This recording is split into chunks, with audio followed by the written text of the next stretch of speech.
Good morning, everybody. Man, how weird is this? I don't think I've worn anything other than a black, gray, or white shirt in like 15 years. Literally my entire closet, like 99% of it is black shirts. And we're rocking red today. Super weird. Screen printing's opening up my eyes to new things, I guess. So we are on the final day or two of printing this job here, and we got one more hurdle to get over, which is printing the sleeves. So printing sleeves is a huge challenge in a lot of respects, at least with the equipment that I have. The first being the dryer belt being super small, so getting it off of the platen and onto the dryer cleanly without anything fucking up or touching, that's gonna be pretty difficult. Probably gonna mess up a few times, but it's to be expected. The second is lining up the sleeves and putting them in a center placement. That seems a bit easier. I know a lot of people will just measure something off the shoulder line and print off all their shirts like that and away they go. But from going from like a medium to a 2XL shirt, the sleeve length changes a lot. So if you're using that same measurement, the print ends up in different spots and it just looks like shit in the end. So we're gonna figure out a way to make sure every single shirt has a center perfect placement. That seems pretty easy. That's just some basic math and measuring. We'll figure that out as we go. And then there's the challenge of getting the sleeves on and off this platen cleanly, which doesn't sound like it should be a challenge, but it is, because it goes from 3.5 inches to 7.5 inches here at the top of this big flared end. So as you can see, it's got the shirt like super stretched out around it, and there's not even any palette adhesive on this thing right now, and like it's not going anywhere. So once there's a print on there, trying to get it off of there cleanly without things touching each other is gonna be next to impossible. So I think what the best game plan here to do is, there's a little bit of space on each side of the bracket, about 3/4 of an inch. So I think we're gonna cut this thing down flush to the bracket and hopefully gain a little bit of room to be able to get it on and off nicely.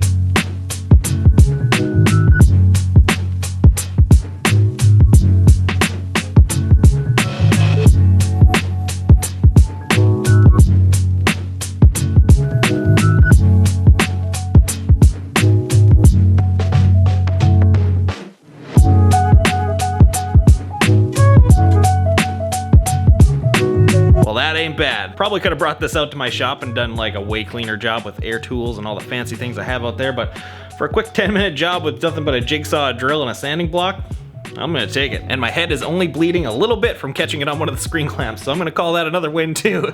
But yeah, this thing actually looks and feels cleaner than the way it came from the factory. I'm sure they added that big flare at the top to be able to accommodate all kinds of different sizes of brackets, so maybe you're actually supposed to cut these down and I'm just figuring that out now. I don't know, but all I know is this thing looks and feels amazing compared to how it did before. And now you can see there's no more stress on the upper part of the shirt. There's nothing being stretched out, held, whatever. And now the best part. So I'm gonna go ahead and call that problem solved. Let's go ahead and figure out the rest of them.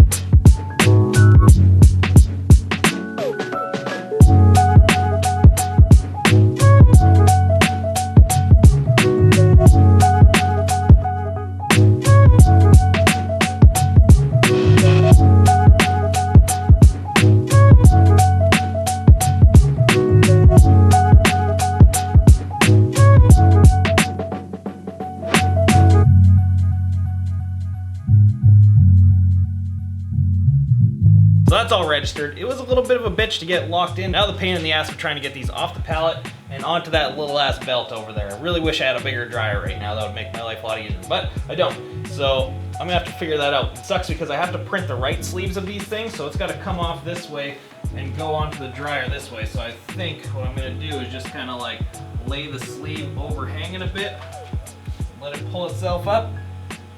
I don't know. I got a couple spares. We're just gonna go for it. Hopefully it works out.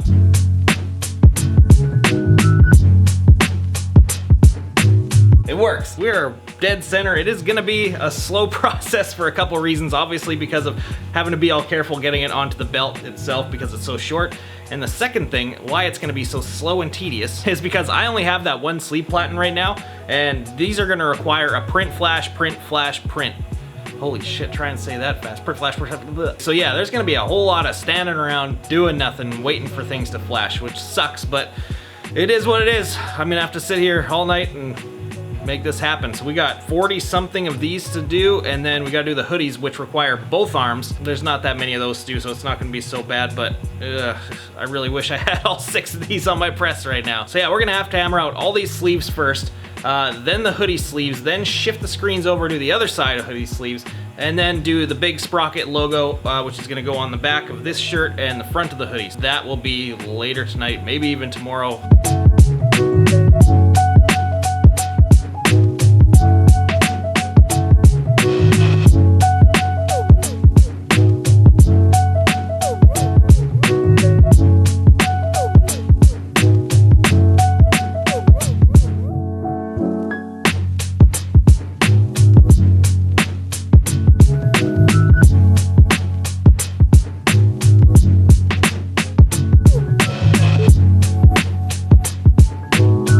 We were doing so good. I got down to 3 shirts left, literally just 3, and then the thing jumped out of registration again. I was like, ah shit, this press is doing that thing again, but I found out it's not the press, so the press is good. Then I talked to a few people and they're like, oh, the shirt's shrinking. So I was like, oh cool, that's an easy fix. Let's pre-shrink the shirt onto the flash, then print it, everything will be all good.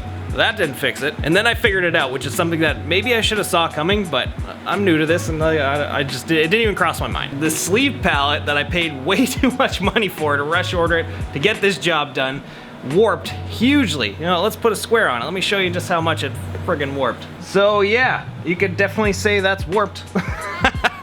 It's pretty far out. That's ridiculous. That's like 3/4 of an inch. And honestly, I should have saw that coming because it is wood after all, and I'm flashing it over and over and over and over again, building up heat, not letting it cool down, and it's gonna contract eventually. So I mean, it's my fault. I should have saw that coming. It's another oversight on my part, but shit happens. What can you do? So now I have to figure out how to fix this in a pinch just long enough to print off those last 3 shirts and the 12 hoodie sleeves.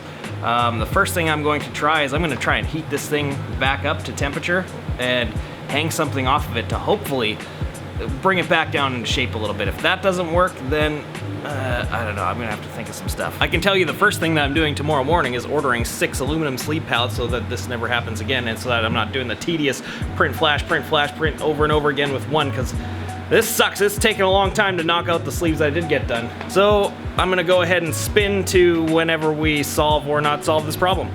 So I fixed it. Well, I didn't fix it, but we got through it. I tried a bunch of stuff to get this thing to unwarp itself. Not happening, didn't think it was, but it was worth a try. So what I ended up doing was with this screen, I ended up bringing up the off contact and cranking up the tilt so that it matched the tilt of this thing, and then using like the gentlest fucking print stroke of all time at the very start of it, and then on the second half increasing the pressure.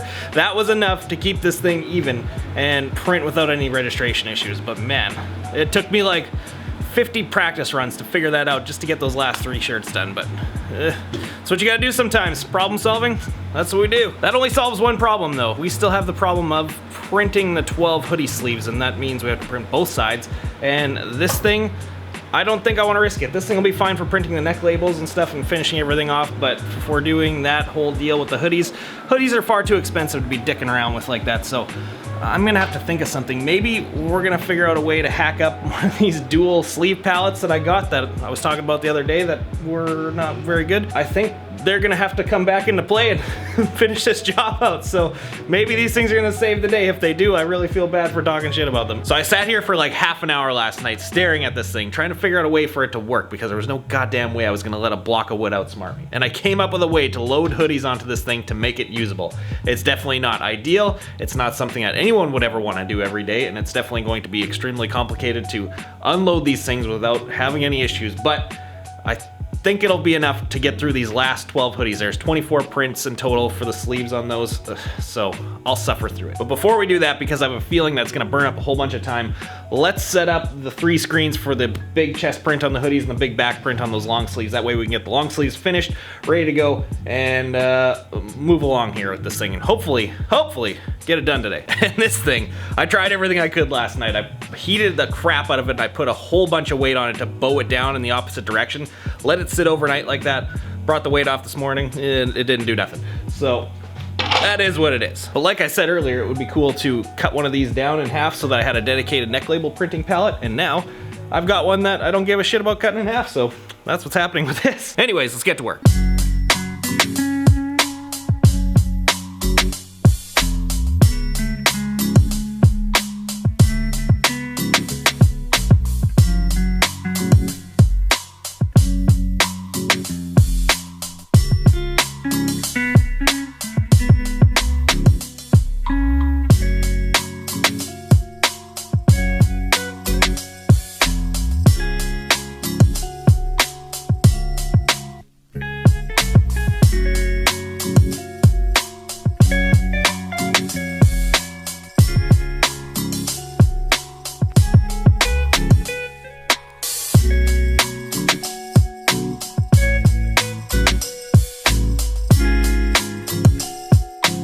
Oh, feels good to have those done. I did do all the heat pressing to those just like everything else. I just didn't film it because, well, I already showed you that in the last video, and I also kind of need to haul ass here, so I kind of need to cut some corners somewhere, and it's not going to be with my work, it's going to be with the video. I actually ended up printing the hoodies too. I didn't film it because, well, time matters right now, and because we didn't end up printing the sleeves, just ended up printing the front only, and that was it. Let me show you why that is. So I did make a few attempts with this stupid sleeve palette. I did manage to load a sleeve onto there, half decent enough to actually print it, Nothing ideal by any means, it's actually terrible, but I was able to print something. Now, even with the ridiculous loading and unloading setup, it would probably work for a single color print, but to do the 2-color print was not happening. There was no way. So the back half here where it's solid was actually able to stay in registration, but the further it went this way, the worse it got. And that's because this thing has so much deflection, it is literally impossible to hold registration. Like, look at this, I'm barely touching this thing, and I'm able to move registration out like a 1/16 of an inch. That might as well be a mile. So when I'm actually pushing hard enough to clear the mesh with the squeegee, I'm knocking it out like a long ways, and there is no way to remedy that. Now, I tried doing every possible thing to keep this thing in registration. I tried holding it, I tried putting stuff under it so that it didn't flex down, I tried different squeegee pressures. I tried everything, and it was so inconsistent that it was just not possible to do it. Like, I would just burn through all those hoodies. I got like maybe 5 out of 20 to land perfectly. Everything else was shit. And I did go ahead and order the aluminum sleeve pallets from Action Engineering so that this doesn't happen ever again. But they're not gonna be here for like 2 weeks because it takes them like 5 days to manufacture them. I'm in Canada, so it's gonna come across the border and so on. So like roughly 2 weeks before I even see those things. I wasn't gonna go ahead and order another one of those other things at Warp because that was also a piece of shit. So in this case with the short deadline, the only thing was to kind of admit defeat and talk to the customer about it and see if they were gonna be okay with just ditching that sleeve print for now. And thankfully they were cool with it. It was no problem at all. And I would much rather admit defeat and admit a shortcoming than deliver a half-assed shitty product. It's hands down, that's what I would rather do. There's no way I'm gonna let something out of here that isn't 100% perfect enough to my standards. I just wish someone had that same attitude when they came up with this thing. Look at this. All right, we're all cleaned up in here finally, so let's get to the best part. Let's take a look at what we made.